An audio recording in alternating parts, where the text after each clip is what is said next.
Hello there, friend. Welcome to Start Early Today, your daily dose of mindfulness and positivity.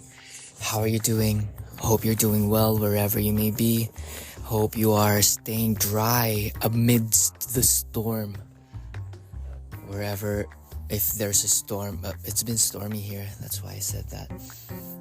But I'm happy because all the leaves were blown away and all the waters are just cleansing.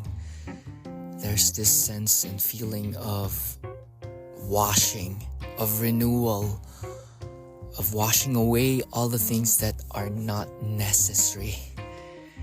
Okay, for today's episode, we will be diving into the notes that we posted on Substack, which goes like this. Do you have the patience to wait till your mud settles and the water is clear? Can you remain unmoving till the right action arises by itself? So this passage is so Taoic, it's so Zen. It invites us to be still. It invites us to be calm despite the storm. In the middle of the crash of breaking worlds, whatever it may be, it can be pressures that you're undergoing through, or some trials and tribulations, or problems. You can center in and drop in for a moment and really question its validity. Question its realness. Is it real? It may be real. It may be is in your reality, but the added drama that we sprinkle around it and all the energies that we attach to it are sometimes unnecessary. It is what it is, and really drop down to the necessity of the thing you need to do in order to overcome the hurdle. Sometimes it's a thing that can be let go, but most times it's the solutions are very obvious. So have the patience to wait until the mud settles and the water is clear, so that your next steps would be clear, and remain unmoving so that we do not spend any valuable energy. For our energy and time is so valuable, do not spend it into things that won't help you achieve your ultimate goal or your highest purpose, or that will help you achieve the highest version of yourself. Mansi Quatra, shout out to you. She said, I struggle with staying patient, especially when it comes to resting. It's a simple process that leaves you feeling fulfilled, but somehow we complicate it so much. The feeling of guilt that accompanies cannot be explained in words, but it's a good question to ask yourself every once in a while to align with your inner self. Alignment is the first thing we need to do. It is of highest importance. Keep the important thing, the most important thing, and this is knowing what is most important to you. Alignment with your higher self, knowing the laws of the mind and how the world works, and tuning into these laws and staying obedient to the laws of nature, of man, of giving and receiving.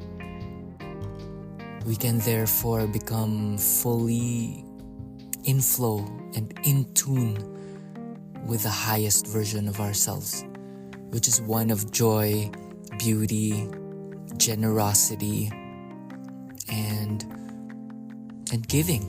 For whatever you give, you get back in return, sometimes in an unexpected way.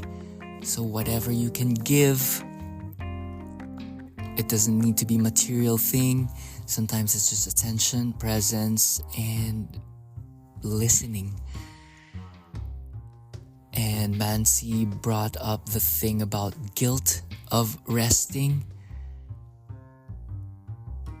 my solution to this is to really tune into how you feel.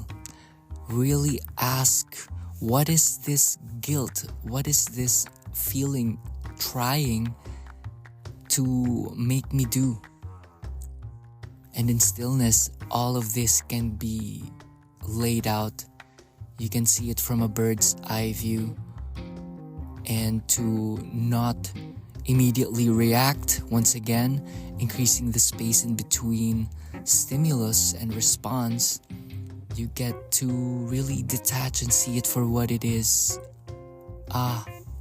You'll realize guilt, maybe it has been formed by our subconscious programming when we were kids. The not feeling of enoughness, the not enoughness, how do you say that? Feeling not good enough by our ancestors that was passed on to us.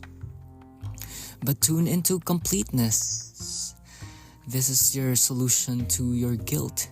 Tune into the reality of completeness, that all is complete. All is made well. All is complete. Imagine a baby worthy of love. It receives love and it receives compliments by it just drooling and not doing anything. It's just jerking around and it just drools and poops. But yet it is loved by all. You are that baby. You deserve love and attention just by the mere fact of being alive. And that is your true worth. Your worth is not measured by your productivity or the things you do or the things you achieve. Those are just additive values that you choose to do for fun and for offering. You offer the world, you offer the Lord whatever talent and capabilities you might pick up in this lifetime. But if you boil it down to the bare bones of what you are, you deserve love. You need not feel guilt.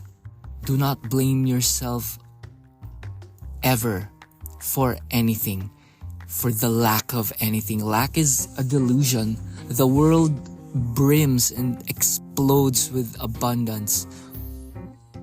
Look at the rain, look at the vegetation, look at how strong the wind is, look at the vastness of the mountain and of the sky. All of this is yourself, and you are rich. You are born rich. Shout out to Bob Proctor's book, Born Rich. It's only because of our programming that we only measure wealth through money. That is where we get tripped. But that is a very poor way of looking at life. Wealth is in your health. Wealth is in how you see beauty in the flower and how rich you feel inside. Money is only here to solve your money problems, to maintain your needs, and for it to be of convenience, of trade. It's an IOU. Okay? You have it all already. And the trick to money is having some. As Stuart Wilde said, you can figure it out by helping other beings and offering up your services and billing them. Have the confidence to bill. Go to bill.com. That's what I use. I struggle with staying patient, especially when it comes to resting. So an ample amount of rest, it's when you do not feel... It's when your eye's not twitching, my friend. Okay? If you can breathe long, deep, resonant breaths, you've rested enough. And if you slept for 8 hours and you feel... If you are resting but you feel stressed in your head. Okay, this is where most people get tripped too. If you're well rested, but your mind's running hither and thither that you should be doing something, you are putting a strain on your nervous system. Okay, so if you feel lethargic, muster up the courage to just shake things up, dance a bit, walk around, tidy up, work on something, even if you don't need to. Ask your future self, ask your ideal self, and compare it to your present self. Is this up to standard? Are you up to the standard of your future self? If not, brush up on some skills and maybe shed some weight. Okay, if it's up to the standards of your future self. Where were we going with this? Through inquiry, man see the feeling of guilt that accompanies it.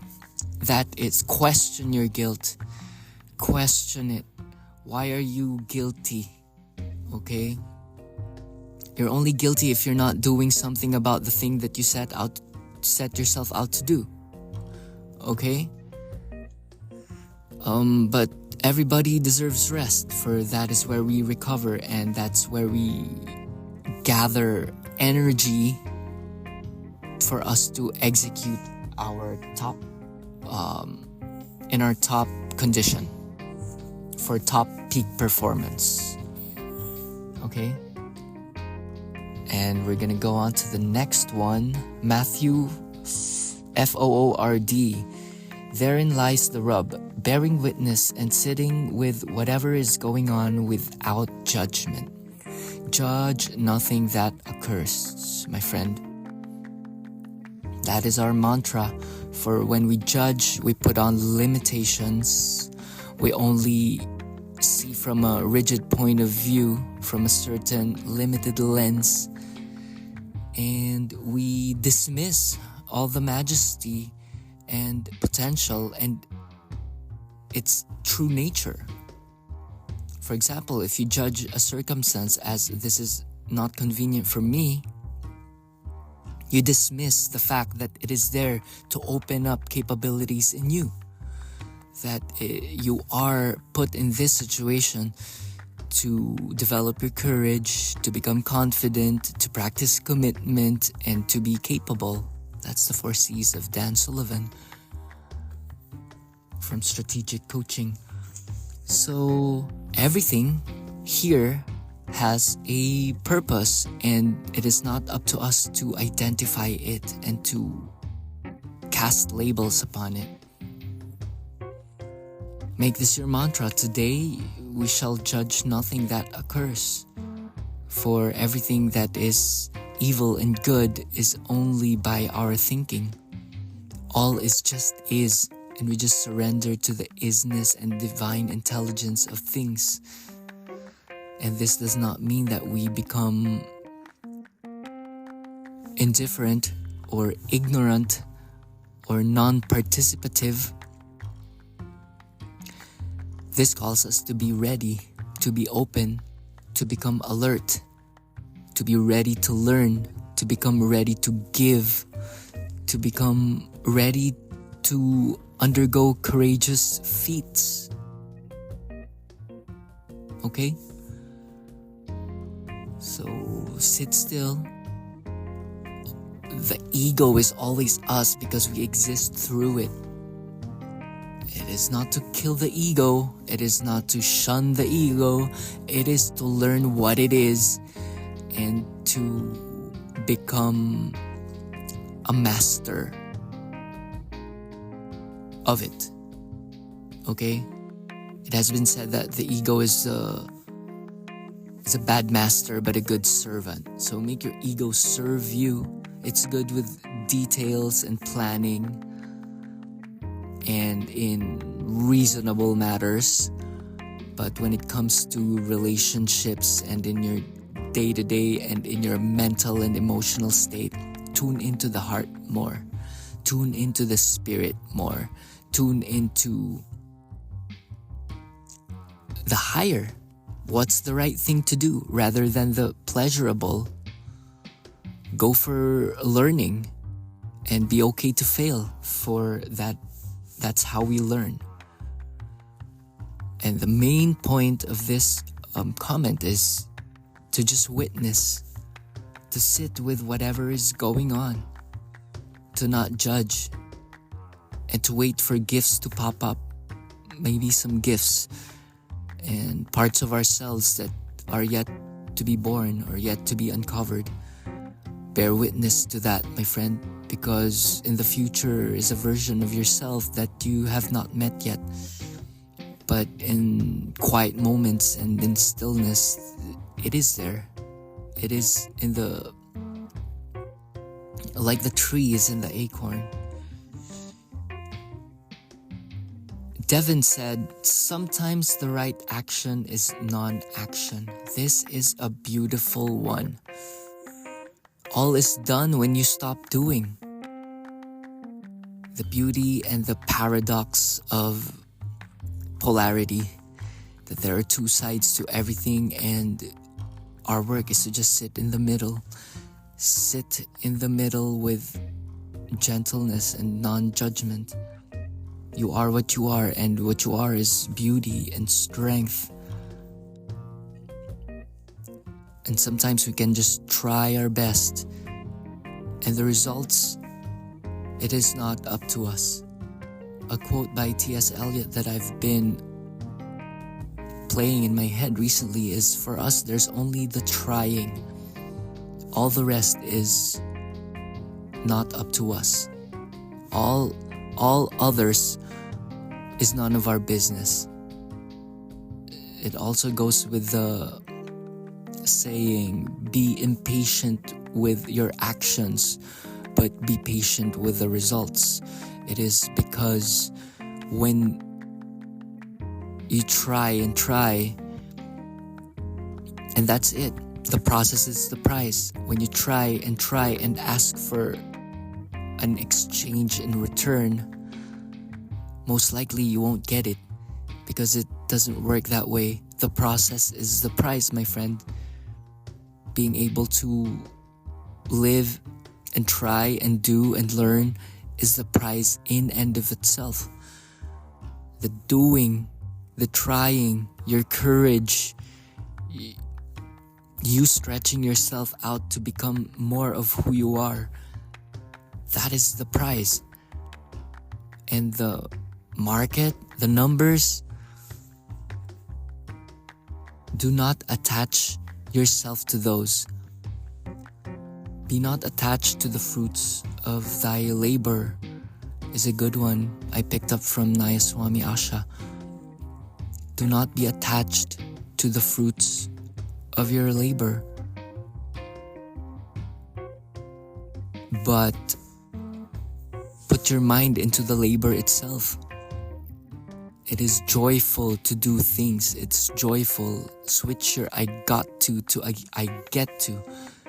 I get to write. I get to see the beauty. I get to sharpen a talent. I get to breathe. I get to relax whenever I want to. Okay, all these pressures, the I should and I have to, delete it from your vocabulary. Replace it with I choose to. I choose to become the person that can do such and such. I choose to become the person who provides this and that. Instead of I have to provide, I have to do this, I gotta do that. That's tiring, my friend. And these switches in vocabulary provides a switch in your nervous system. For words have, your word is your wand, as Florence Scovel said. You have the power to cast your world into existence through your words. Before it becomes word, it is a feeling first, and it's a thought in your head. So it is think, believe, think, and it is think, believe, speak, and act, and therefore it shall become your character, and it shall become your life. Caitlin Wright-Meyer, I've found patience to be such a truly important thing to embody on this journey. Beautiful and sacred things take time to unfold. Taking time, sometimes we plant the seed today and we want the fruit tomorrow. Look into nature, how it behaves. Tune into the seasons. Okay? It takes time. It takes time to gestate, and maybe you won't see the fruit in your lifetime, and that's okay. But as long as you're working towards a worthwhile cause of your choosing, that is where freedom lies. Choose where you allot your energy and your dedication and your worthwhile campaign, or I'm looking for this word, your worthwhile mission. Okay? Work on it on a lifetime, for 10 years. Work on a goal for 10 years, but really working towards it day by day in small acts with gentleness along the way. That is the balance, my friend. For we underestimate what we can do in 3 years, but we overestimate what we can do in a day. Okay? Everything takes time. I'm doing the food blog for 2 years now, nonstop, and what's keeping me going is just the sheer joy of documenting what I create. We can boil down to the sheer joy of combining colors of ingredients and the sensory perceptions I experience as I cook. The aromatics being sauteed and the beauty of the herbs as it gets infused in the blender with cashews. Okay, those are tiny joys that you can get in flow with as you go to your audacious goal of getting into Mediavine for a food blogger, let's say, or becoming a New York Times bestseller if you're a writer per se. But your happiness is now. Your happiness is as you open up your laptop and stare at a blank page. That's it, my friend. It is not in the book launch. It is in the spark in your head when you decided that you're gonna be that. That's the joy. That's the joy of finding something and stepping into it. That is a joy in itself. So, Caitlin Wright-Meyer, thank you for your comment. I found patience to be such a truly important thing to embody on this journey. I found patience to be such a truly important thing to embody on this journey. Beautiful and sacred things take time to unfold, of course. So be patient in all of your undergoings and undertakings. Yeah, that's what I've been looking for. And Amanda Saint, she said, I'm working on it. You can catch her writings at The Mindful Writer on Substack. What else we got here? Yeah, I think that covers it for now. So shout out to everybody. Key takeaways: stay patient. The process is the prize. And don't ever give up. Tune in to what aligns you to your highest self and go through it breath by breath. Do the set breath by breath. That's the beauty of the yoga practice too. You're just in an asana, in a pose, breath by breath, mindfully aligning the knee to the heel and the thigh to the mat, squaring the hips, drawing the belly in, pulling the shoulders back and low, lifting up the chest and the arms, swaying back. And exhale, arms down, right foot back, chaturanga. Inhale, arms up. Okay? You got it? That's it for today. Spread the word. Namaste.